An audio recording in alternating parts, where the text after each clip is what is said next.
Floods and other natural disasters can bring out the best in people, but unfortunately these stressful events also attract unscrupulous contractors who are out to make a fast buck from others' misfortune. Yeah, you need to know you're not alone in trying to clean up the debris and repair the damage, and that you do have rights as a consumer or as a business owner. And Sandra Guile is here now with some things we can do right now on this BBB wire. And good morning, Sandra. How are you? I am doing well. Thank you for asking. You know, one thing about these weather disasters, the scammers come to you. Unfortunately, whether you're a tornado victim, we did have a tornado that floated through. Sure, and two of them. Yeah, I know. It was scary, along with the rising floodwaters and everything else. So everybody's mind is going to, I got to clean this out. I get all this mud and yuck and snakes and other critter bodies that might be in and there. And the health hazards. And the health hazards and everything else, just to get back to normal.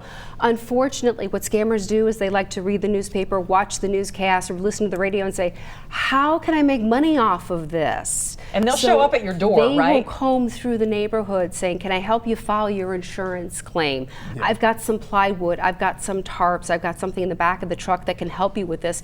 That's when the little red bells should be going off at that point in time. They're looking for a couple of things. They're looking for your insurance check, they're looking for your personal information. So what you need to do is go by the rule of threes. Get 3 bids from different contractors saying, here's the kind of damage I have. Contact your insurance agent right away. Say, this is the kind of damage I have. I need to file my insurance claim right away, so that gets in process and they can't get their hands on your money. Contact your township or contact your local city municipality and say, do you have a permit to do this in the first place?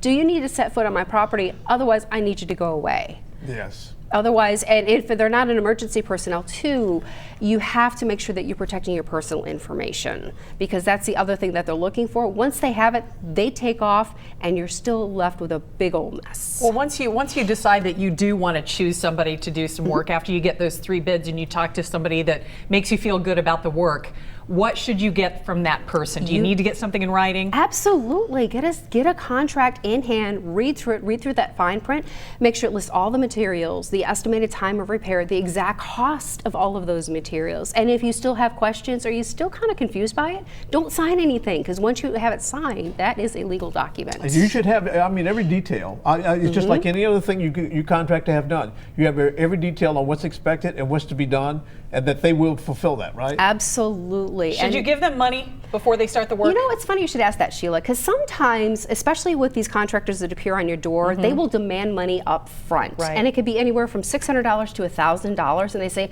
I'll replace this and then I'll come back for the rest later. Right. They'll start the work and they never come back. So don't put any money up front, or if you actually have signed a contract for work to be done, it should be no more than, like, say 10 or 15%, but then the rest of the installment should be coming up later. You can always go to our website at bbb.org. If you don't have connection to the internet, you can always call us at 513-421-3015. And don't be in a rush. I guess do not.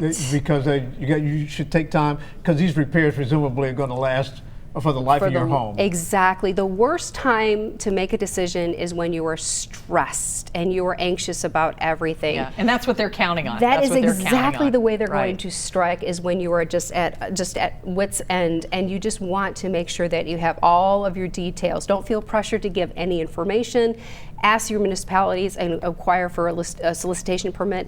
Ask that city or township if they have one in place. That's the big one right there. So if they're not part of emergency personnel, ask if they're supposed to be there in the first place, because that's what they're counting on, is you're going to be all out of sorts and really discombobulated because you've got this huge mess to clean up.